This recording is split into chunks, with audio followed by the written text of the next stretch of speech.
Olá pessoal, vamos dar continuidade aqui no nosso curso sobre advocacia previdenciária, curso de formação continuada. O vídeo hoje é um pouco improvisado, porque nós tivemos aí um debate aí no grupo dos alunos e houve a proposta aí da gente fazer um estudo de um caso, certo? Um estudo de uma situação que envolve tempo de atividade especial perigosa, né? Uma situação fora daquela habitualidade, né, de aposentadoria especial por exposição a agentes químicos, físicos e biológicos, e que merecem uma certa atenção, certo? Tem algumas especificidades. Então, por isso eu achei interessante a gente trabalhar, fazer um estudo de caso em cima desse caso proposto pela Priscila, que faz parte aí do nosso grupo de alunos, certo? Primeiro vamos analisar a documentação que ela me enviou, certo? A primeira documentação que ela me enviou foi aqui a carta de concessão da aposentadoria, né? Carta de concessão da aposentadoria, a gente pode observar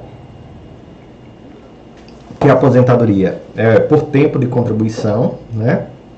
Concedida em 2012, portanto, há menos de 10 anos, o que facilita, né? Uma vez que não houve aí a decadência, tem menos de 10 anos aí da concessão, lembrando que todos os benefícios concedidos há mais de 10 anos estão caducos, não é possível a revisão relativa a fatos que ocorreram antes da concessão do benefício. Então, por isso a gente vai poder analisar essa possibilidade de revisão, certo? A renda mensal do benefício, né? E o que ela pretende é revisar essa aposentadoria para uma aposentadoria especial. Por que é vantajosa a aposentadoria especial em relação à aposentadoria por tempo de contribuição? Por isso aqui, ó. No cálculo do benefício, observe que existe aqui uma média que é feita com base nos 80% maiores salários de contribuição desde julho de 94. Lembrando que com a reforma de 2019, os benefícios concedidos após a reforma, essa média é com base em 100% dos salários de contribuição. E esse benefício, se pegasse apenas essa média, que a gente chama de salário de benefício, ele seria de 2.316. Com o fator previdenciário, 0,64, ele caiu para 1.498, né? Muito menos, aí, uma perda aí de quase 36% no valor do benefício. E o tempo de serviço foi reconhecido dele de 35 anos, 1 mês e 24 dias, né? Um tempo baixo aí também de contribuição. Então, uniu aí o tempo baixo de contribuição, a idade dele, né, que aqui, a idade dele aqui, nascimento 60, em 2012, portanto ele tinha 52 anos, né, também muito novo, né, isso acarretou aí um fator previdenciário muito prejudicial para ele. Bom, ela me mandou a carta de concessão, me mandou a carteira de trabalho, a carteira profissional dele, onde é possível a gente observar aqui o cargo, certo, auxiliar de eletricista, durante realmente a vida laboral dele, ele foi eletricista, ok? Então, essas são as anotações da carteira. Observe, são 4 vínculos apenas, né? Um vínculo aqui de 80 a 2000, como auxiliar de eletricista, na Coelba, estado da Bahia, em Megaton, de 2000 a 2001, e Projeto aqui de 2001 até 2006 e por fim de 2006 a 2009 na Energia Brasil, certo? Tem aqui o carteira de trabalho e ela mandou também o PPP. O PPP, o único PPP que ela tem, provavelmente foi o único que foi reconhecido no INSS, certo? É esse que vai de 97 até, ou aliás, de 80 até 2000, né? Houve aqui uma inversão, eu acredito até que por isso o tempo especial não foi considerado todo dele. Pode ter havido uma confusão aqui por parte do INSS, assim como eu fiz agora, pegou de 80 a 97 apenas, porque se a gente pegar de 97, ou de 80 até 2000, dá 20 anos, né? Dá 20 anos de tempo de contribuição aqui. Com a conversão, fazendo a conversão, nós teríamos aí pelo menos 4 anos a mais no tempo de contribuição dele. A gente vai ver o cálculo também Vamos dar uma olhadinha aqui no cálculo que ela mandou também para mim. O cálculo na calculadora aqui, fantástica, certo? Observe o cálculo que ela fez aqui sem a conversão, daria 28. Se a gente pegasse aqui e convertesse o tempo que ela tem o PPP para 25 anos, eu preciso habilitar a edição aqui. Se eu colocar aqui 25 anos, nós vamos até para um tempo maior do que tem na carteira na carta de concessão dele, 36 anos. Então eu acredito que o INSS deve ter reconhecido esse período apenas até 97, por isso que deu essa pequena diferença aí no tempo total de contribuição dele. Pois bem, então nós temos aqui o PPP, o PPP informa a intensidade que a gente precisa, acima de 250 volts. Como é que eu sei essa intensidade? Bom, isso daqui a gente analisa nas normas técnicas. A NR16 determina que as voltagens acima de 250 volts é que determinam aí a condição de especialidade, certo? Essa é uma informação importante aqui para a gente, que a eletricidade tem que estar acima de 250 volts, ok? Outras atividades especiais não têm essa limitação, né? Como, por exemplo, a atividade de vigilante. A discussão que tem em relação à atividade de vigilante é o uso da arma de fogo, né? Então, essa discussão, inclusive, está no Supremo Tribunal Federal. É importante que, se tiver o uso de arma de fogo, você coloque no seu requerimento. E aqui, no final do PPP, nós temos a observação de que as atividades, né, houve a exposição à eletricidade e que elas foram exercidas de modo habitual e permanente. Isso é importante, certo? A atividade ser prestada em atividade habitual e permanente. Então, nós temos dentro desse PPP todas as informações que a gente precisa para reconhecer esse tempo como um tempo especial. O que acontece com relação às outras duas empresas? Eu procurei no CNPJ, consulta no CNPJ deles, tem informação que as empresas estão ativas, porém, eu busquei na JUSEB, encontrei o registro ativo da Energia Brasil, que é a última empresa que ele trabalhou, certo? Está aqui registro ativo, inclusive é uma última consolidação aqui em 2016, então bem recente. Ela não tem o PPP dessa empresa, então o que é que eu aconselhei? Ela fizesse um AR, né, solicitando a entrega desse PPP, certo? Ela pode fazer inclusive na forma de notificação extrajudicial, para que tenha um registro que tentou conseguir esse documento junto a essa empresa. Temos a outra que é a Megaton.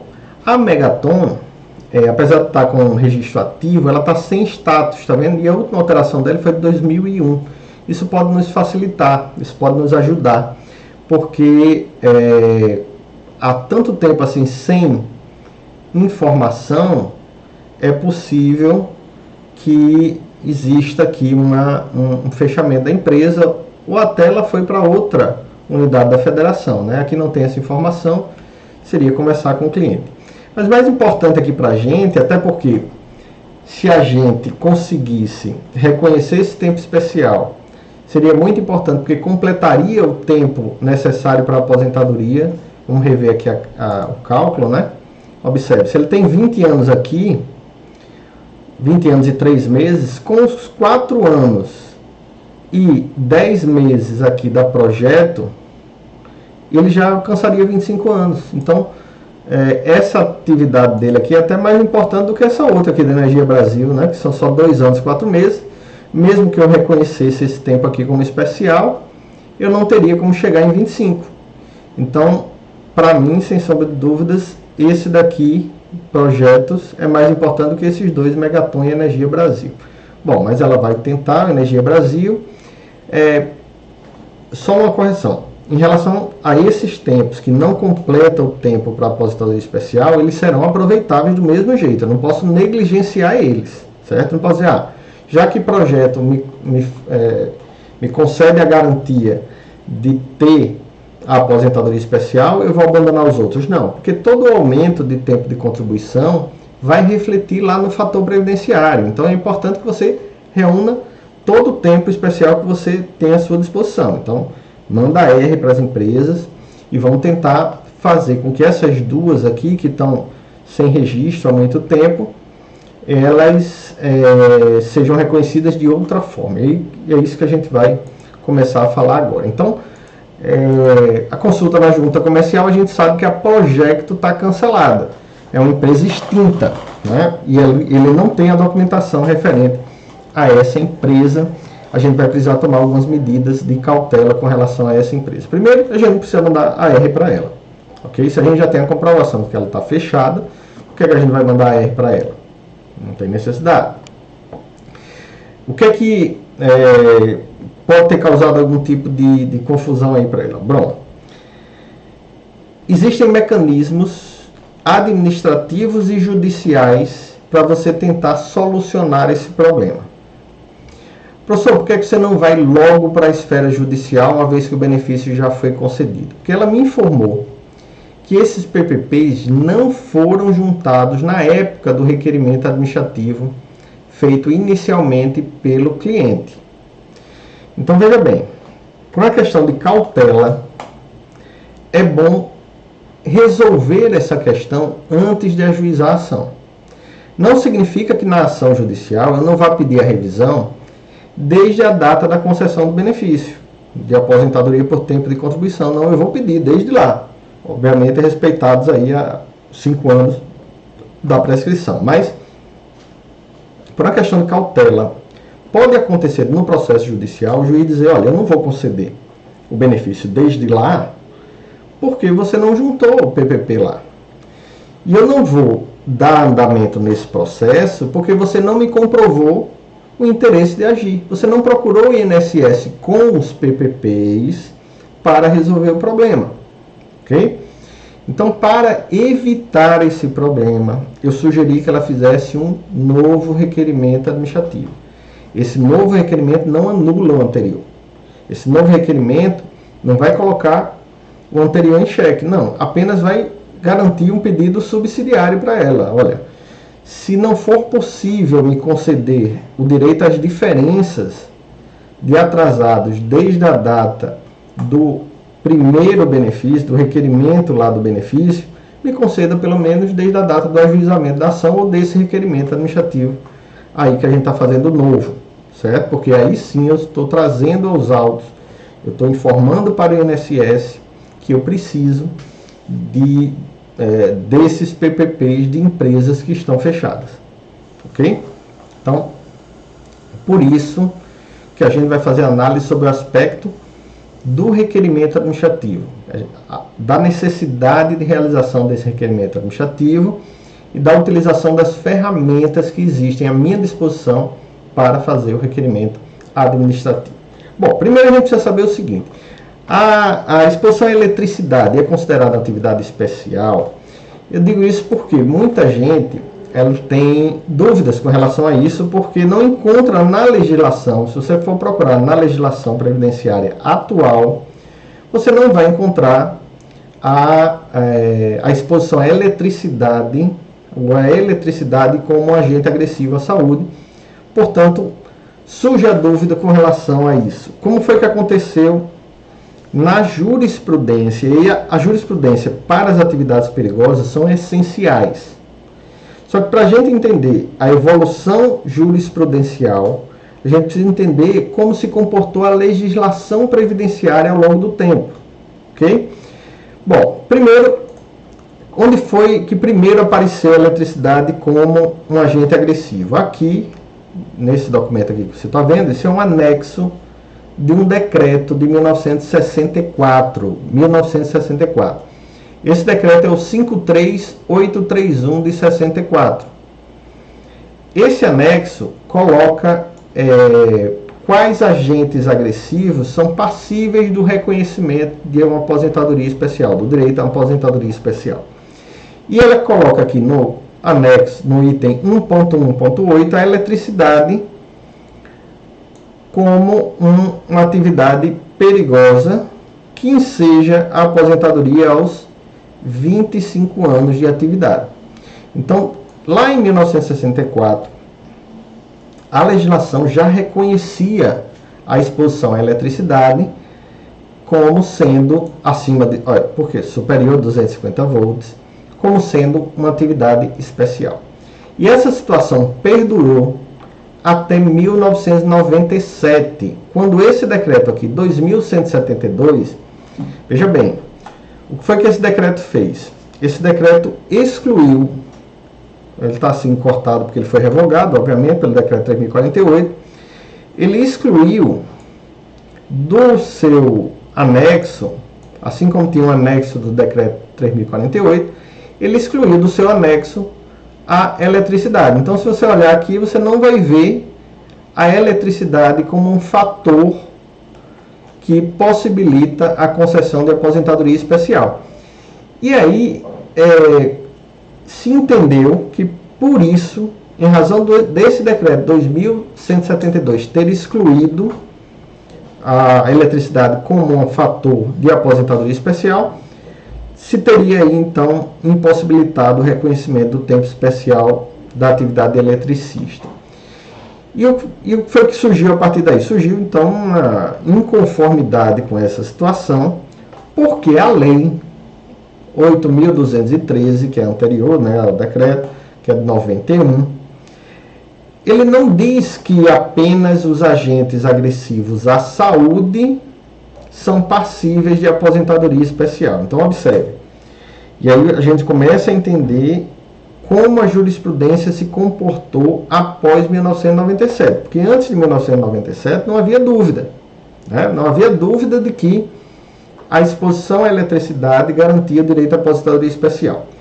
Como a eletricidade foi tirada ali do rol do anexo do decreto 2172, a jurisprudência então diz o seguinte: bom, e o que é que diz a lei? Porque o decreto não pode dizer mais do que a lei, né? E a lei dizia o seguinte, ok? A aposentadoria especial será devida, uma vez cumprida a carência exigida nesta lei, ao segurado que tiver trabalhado sujeito a condições especiais que prejudiquem a saúde. Perfeito. O artigo 2, o anexo do decreto 2172 trata dos agentes prejudiciais à saúde. Mas ele fala também aqui sobre integridade física. Então, observe, a lei é que está falando sobre a exposição a um risco à integridade física. Portanto, não apenas as atividades insalubres, ou seja, prejudiciais à saúde, podem ser consideradas para fins de aposentadoria especial. As atividades perigosas também. E na falta de um decreto que regulamente isso, foram utilizadas as normas técnicas, a NR 16, como eu expliquei aqui. E aí as atividades de explosão, com risco de explosão, atividades de segurança patrimonial, as atividades de exposição à eletricidade, são atividades consideradas perigosas, mas sim passíveis de concessão de uma aposentadoria especial. Ok? De uma aposentadoria especial. Muito importante, o decreto 3048, que é mais novo, de 98, né? Portanto mais novo, ele até recentemente reproduzia esse texto. Então, como é que era até há poucos meses de 2020, como é que era o texto do decreto que reproduzia o que dizia a lei? Bom, aposentadoria especial, uma vez cumprida a carência, será devida ao segurado, trabalhador avulso, contribuinte individual, tal, que tenha trabalhado durante 15, 20 e 25 anos, conforme o caso, sujeito a condições especiais que prejudiquem a saúde ou a integridade física, manteve a integridade física. O que é que fez o decreto 10.410 de 2020 de maneira absolutamente inócua, porque não traz nenhuma diferença? Bom, tirou aqui a integridade física. Olha, ficou assim o texto. Uma vez cumprido o período de carência exigido, será devido ao segurado empregado, trabalhador avulso, contribuinte individual, tal, que comprove o exercício das atividades com efetiva exposição a agentes químicos, físicos e biológicos prejudiciais à saúde ou associação de agentes de forma permanente, não ocasional nem intermitente, vedada a caracterização por categoria profissional, ocupação durante no mínimo 15, 20 ou 25 anos. Veja, tirou a integridade física aí do meio, porque se colar, colou. Ok? Se colar, colou. Duas coisas. Primeiro, o decreto reproduz uma situação de fato que existia com o decreto 2172. Portanto, deve prevalecer a Lei 8213, ainda garantindo o direito à aposentadoria especial dos trabalhadores em atividades perigosas. Segundo, o caso do nosso estudo aí, ele é de 2012. Então, não se aplica a regra nova do decreto 10.410 de 2020.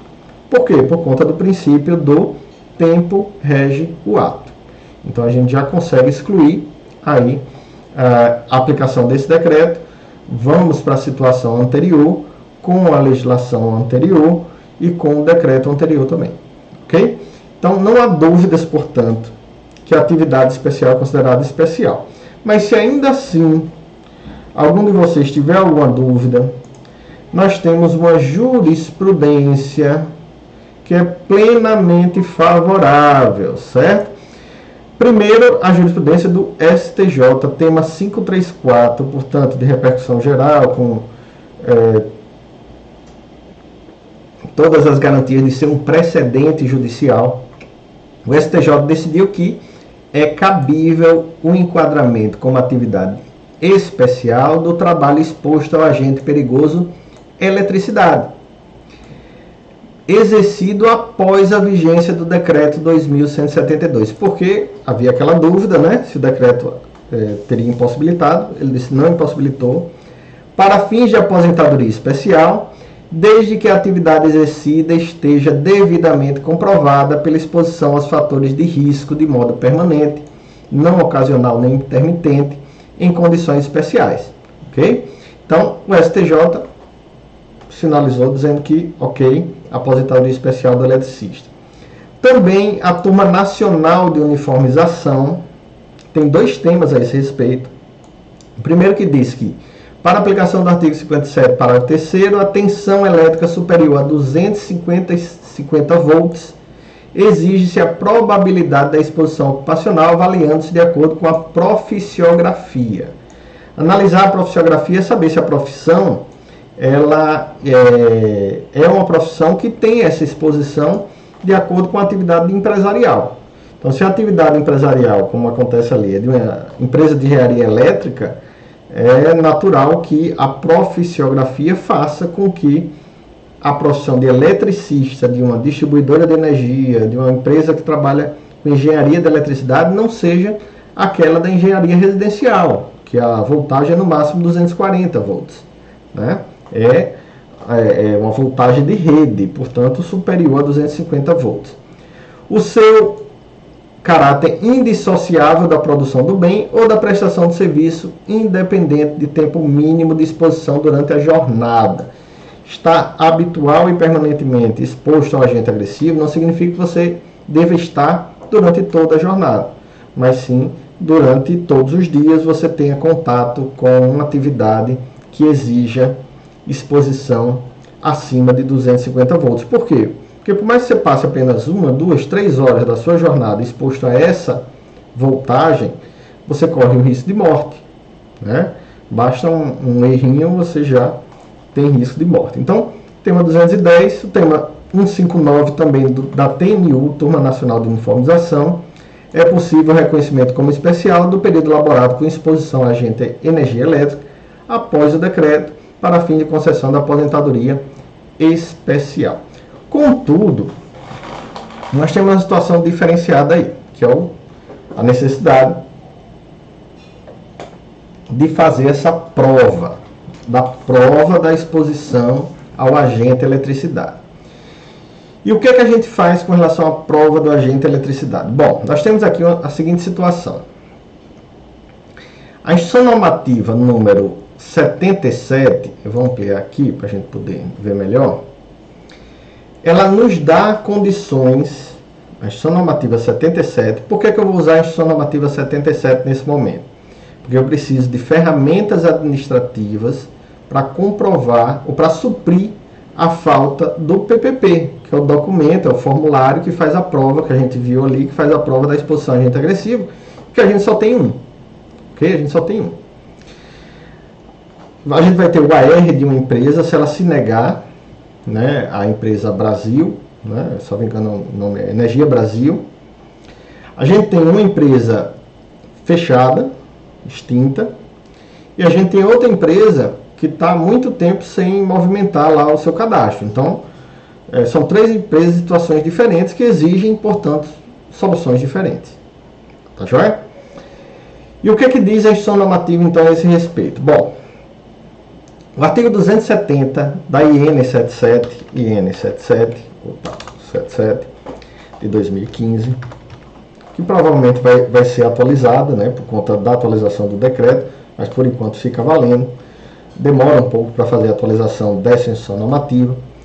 Diz seguindo no artigo 270, para comprovar a função ou atividade profissional do segurado por categoria profissional, para fim disposto no artigo 269, deverá ser apresentado formulário de reconhecimento de períodos laborados em condições especiais, mencionado no artigo 260, desde que esteja acompanhado dos seguintes documentos. Aí ele vai falar de carteira de trabalho, carteira profissional, esses documentos para fazer essa ligação.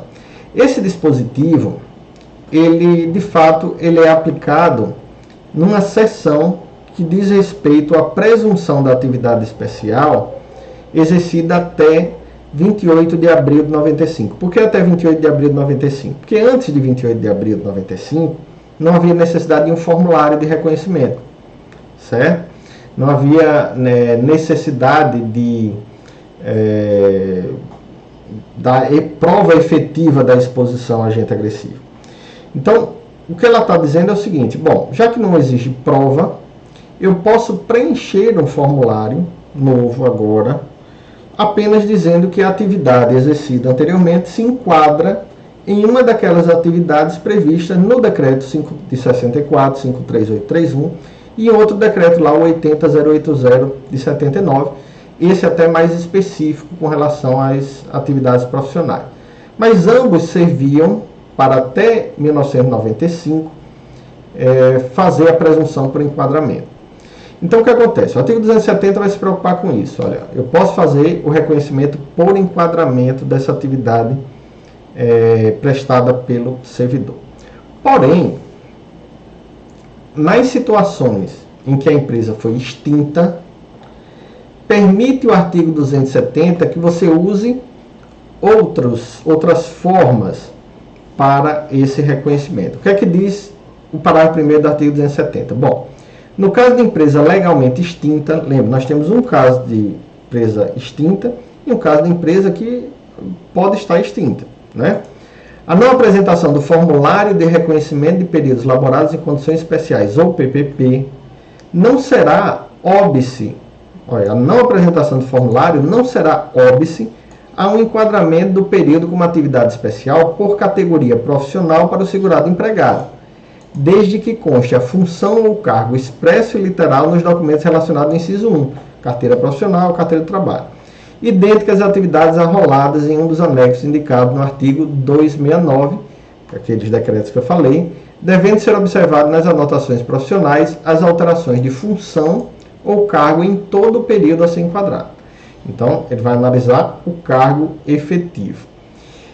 Além disso, veja só, se não ficar claro que a atividade exercida por ele era uma atividade enquadrada em um daqueles decretos, mesmo para o período posterior a 28 de abril de 95, eu posso utilizar a justificação administrativa, que é isso aqui, ó, na hipótese descrita no parágrafo 1º, poderá ser realizada a justificação administrativa. O que é a justificação administrativa?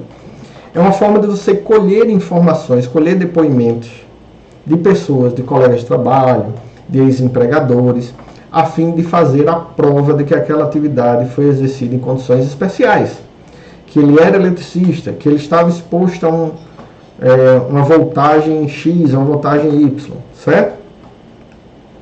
Conforme disposto aqui no artigo 582. Vamos guardar esse artigo 582.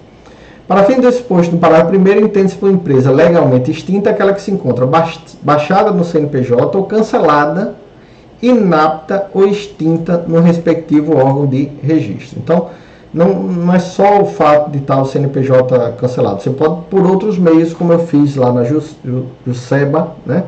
A Junta Comercial da Bahia, verifiquei lá que ela está inapta, que ela está há muito tempo sem movimentação. Comprovação da extinção da empresa facial por documentos que demonstrem sua baixa, cancelamento, inaptidão ou extinção em algum dos órgãos ou registros competentes, exatamente como eu fiz lá na junta comercial. Por que é que eu pedi para guardar esse artigo 582? Porque ele explica o que é a justificação administrativa. Quando o segurado não dispuser de formulário para análise de atividade especial e a empresa estiver legalmente extinta, a justificação administrativa poderá ser processada mediante requerimento, observado o parágrafo 1º e o caput do artigo 261, que a gente acabou de ler, e as seguintes disposições. Observe. A própria instituição normativa diz que pode acontecer de a empresa estar extinta e o segurado não ter formulário para que se analisar a sua atividade especial. E lhe dá a opção da justificação administrativa. Ok? Então, olha, quando se tratar, o que é interessante para a gente? Quando se tratar de exposição a qualquer agente nocivo em período anterior ou posterior à Lei 9.032, a justificação administrativa deverá ser instruída obrigatoriamente com a apresentação de laudo técnico de avaliação ambiental, coletivo ou individual. Então, observe que pode ser feito um laudo técnico de avaliação ambiental, coletivo ou individual. Então, eu posso, na justificação administrativa, solicitar que os representantes da empresa tragam o laudo técnico que foi produzido lá. Eu posso solicitar também que a perícia médica, olha, a justificação administrativa processada na hipótese do inciso 2 desse artigo dependerá da análise da perícia médica, devendo a conclusão do mérito ser realizada pelo servidor que autorizou. Ou seja, eu posso pedir que a perícia médica, com base nos documentos que eu consegui, com os depoimentos que eu consegui, eu posso pedir que a perícia médica declare o direito do autor ao reconhecimento daquele tempo como especial. Observe, o servidor é quem vai processar o requerimento, mas ele vai ter que se servir da perícia médica para análise dessas informações, que não necessariamente precisam estar no PPP. O PPP não existe. Todo esse dispositivo aqui é para solucionar o problema da empresa estar extinta, da empresa não ter fornecido o PPP. Ok? Como aqui fala de perícia médica, tá vendo? Se ele vai necessitar da perícia médica, a perícia médica pode também ser subsidiada de outra forma. Que outra forma que a perícia médica pode ser subsidiada? Através da pesquisa externa. Então, o artigo 103 da mesma instituição normativa diz que entende-se por pesquisa externa as atividades relacionadas junto a beneficiários, empresas, órgãos públicos, entidades representativas de classe. Guardem isso aqui também. Vivendo e aprendendo, eu aprendi uma coisa nova nessa entidade representativa de classe. Cartórios e demais entidades profissionais credenciados necessárias para a atualização do CNIS, o reconhecimento, manutenção e revisão de direitos, bem como para o desempenho das atividades de serviço social, perícias médicas, olha aí como as perícias médicas podem usar a pesquisa externa, habilitação e reabilitação profissional, bem como para acompanhamento da execução de contratos com instituições financeiras pagadoras de benefícios. Então, observe, eu posso, através da análise desses formulários aí os formulários da JUSELBA, né? JUSEB, Junta Comercial da Bahia, demonstrar que a empresa foi extinta, principalmente essa Projecto aí, que a empresa foi extinta, e que eu necessito tanto de uma justificação administrativa, indicando colegas de trabalho, ex-patrões, enfim, qualquer pessoa que possa de alguma forma contribuir para isso, como eu posso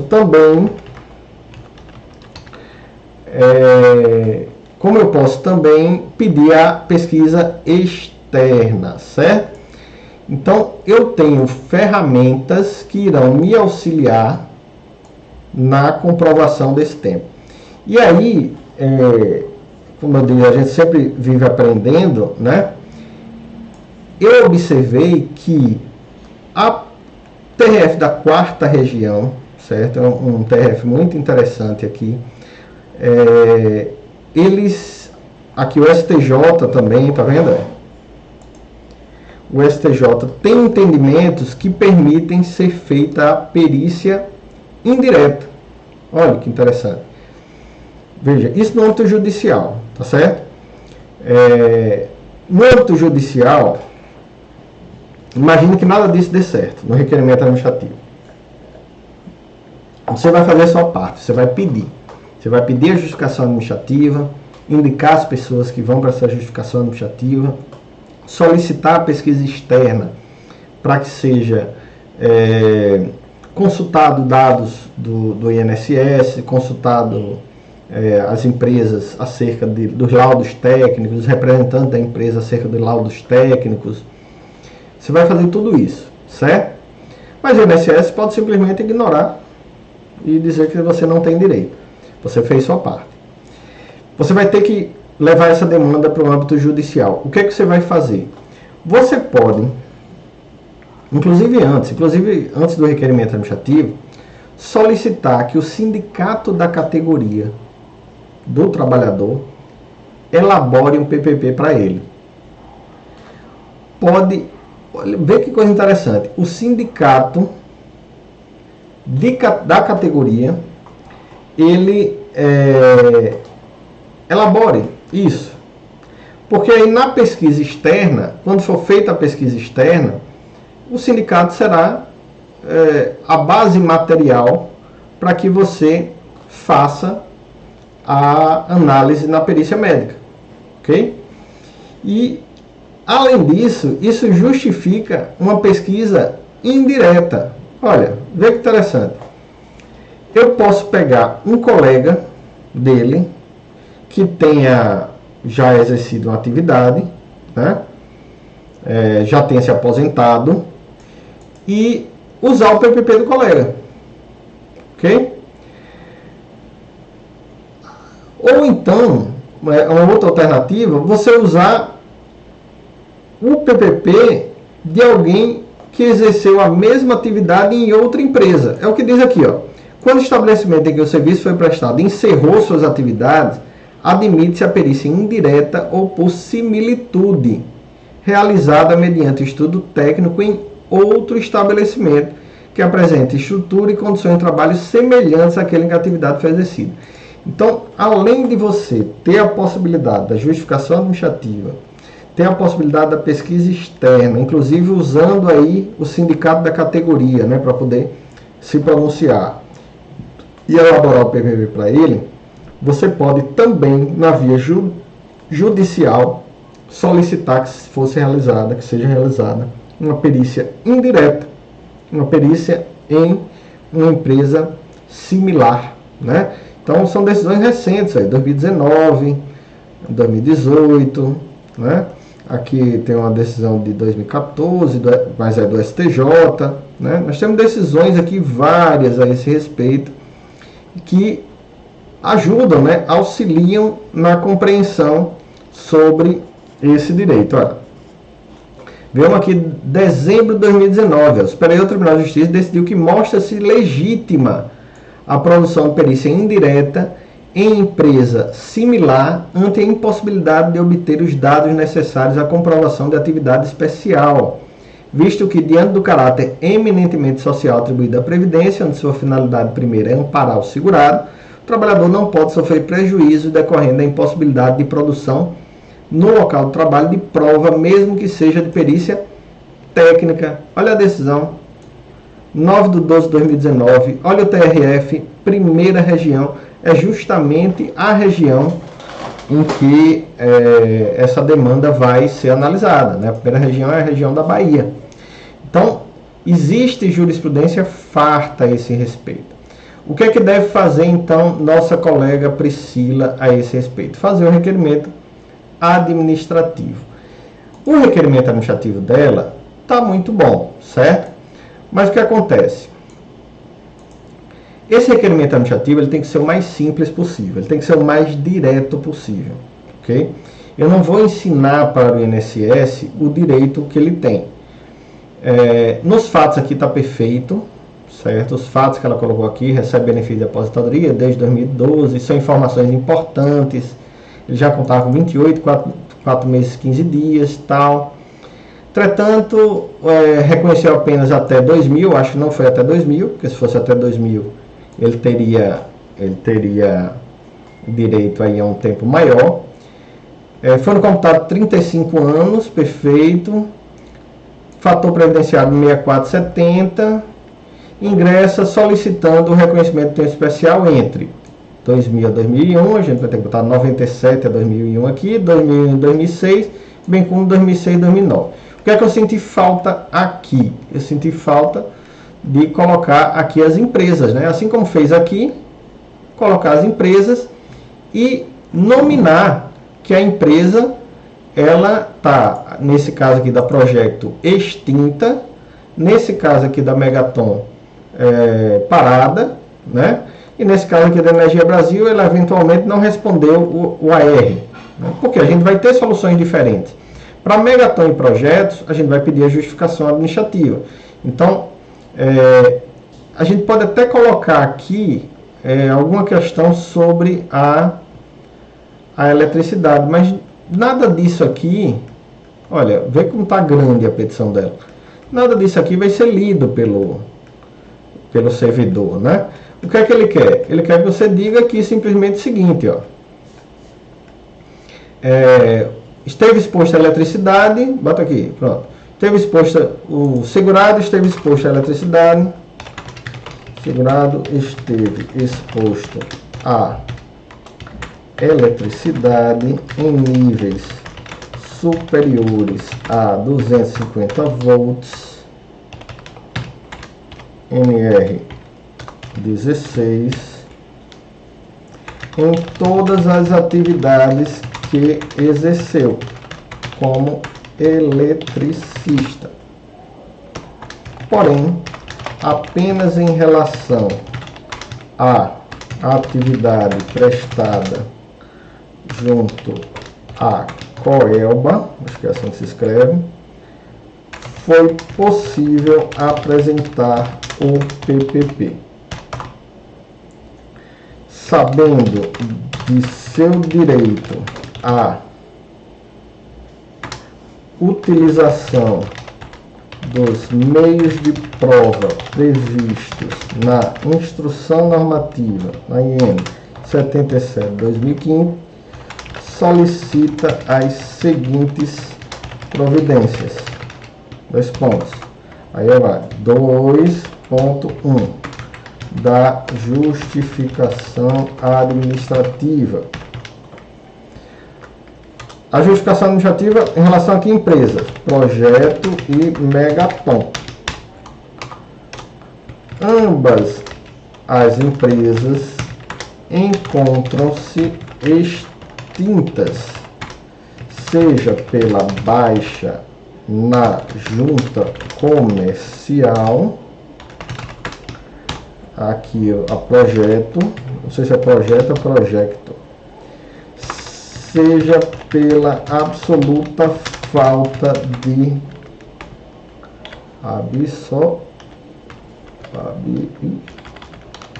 absoluta falta de atualização de seu registro, né?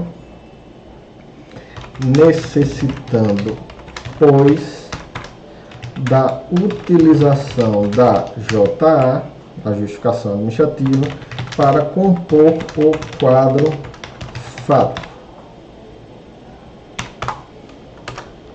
JA para compor o quadro fato. Então, eu vou citar aqui o artigo 528, não é isso? Do 528 da IN 77 de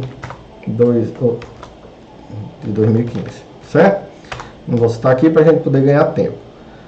Então, justificação administrativa, simplesmente vou dizer isso. 2.2, pesquisa externa.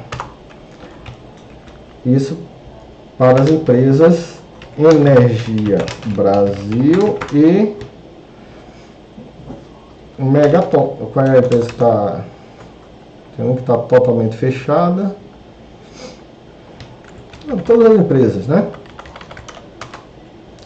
Em relação a todas as empresas acima citadas, faz-se mister sua notificação para que traga aos autos informações acerca de eventual laudo técnico realizado, né?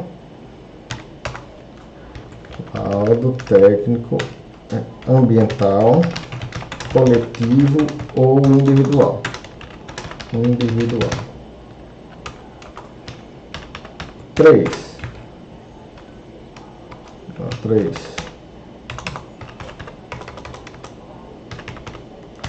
Comprovação da atividade especial. E aí o que acontece? Bom, eu pedi a justificação administrativa, eu pedi a pesquisa externa, agora eu vou demonstrar que exerci a minha atividade especial nessas empresas com a documentação que eu tenho. Então, obviamente eu vou fazer referência aos documentos que eu vou juntar. Se eu tenho o PPP do sindicato relacionado à atividade na projeto, eu vou colocar esse PPP. PPP do sindicato relacionado à atividade na Megaton. Posso fazer também. PPP, entendeu? Eu vou fazendo a análise desses PPPs, ok? Ou de outros documentos que eu tenha. Então, imagine que eu tenho aqui nota de serviço prestado no período de X a X na empresa projeto. Vou analisando, porque qualquer documentação que eu tenha relacionada a isso vai me dar condições de dizer, bom, se nada disso der certo, ele reconhece especial por outra atividade, tá certo? Por outro documento, por outra questão.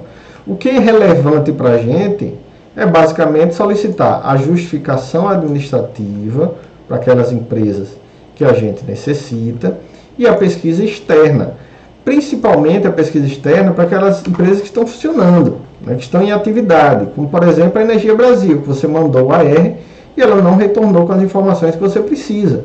Então, solicitar isso. Por fim, você pode ainda solicitar que seja consultado consulta na base de dados do INSS, certo? Você pode pedir que o INSS consulte a sua base de dados para obtenção de informações sobre o pagamento do adicional ao RAT, antigo SAT, no período acima mencionado, certo? Basicamente isso. Eu vou fechar aqui com pedidos, o presente requerimento para 2 pontos. A. Requerer a justificação administrativa na forma do artigo 528 da IN 77/2015, requerer a pesquisa externa na forma do artigo, esqueci o artigo, seja considerado especial o referido período com base na análise pela perícia médica dos documentos juntados e informações obtidas,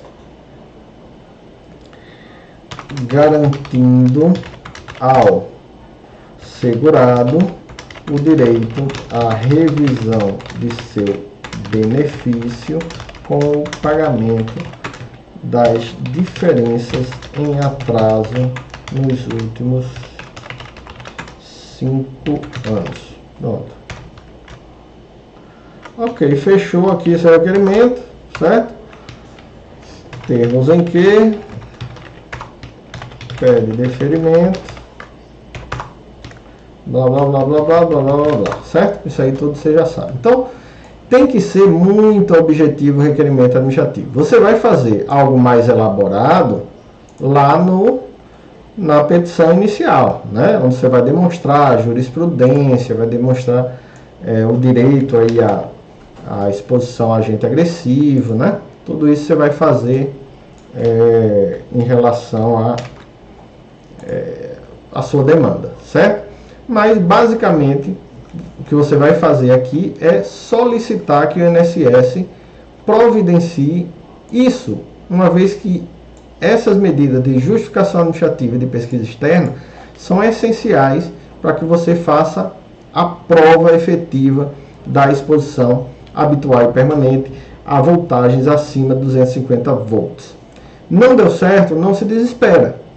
Como você fez o pedido, como você consegue comprovar para o juiz que você foi diligente administrativamente, você pode, sem sombra de dúvida, solicitar que seja providenciada uma perícia direta ou indireta, direta nas empresas que estão funcionando, ou indireta nas empresas que não existem mais, a fim de comprovar o direito à aposentadoria especial. Tá joia? Então é isso, pessoal. Acho que consegui minimamente, como eu disse, foi improvisado aqui, esclarecer algumas dúvidas acerca desse tema. Tá joia? Um abração a todos e até a próxima.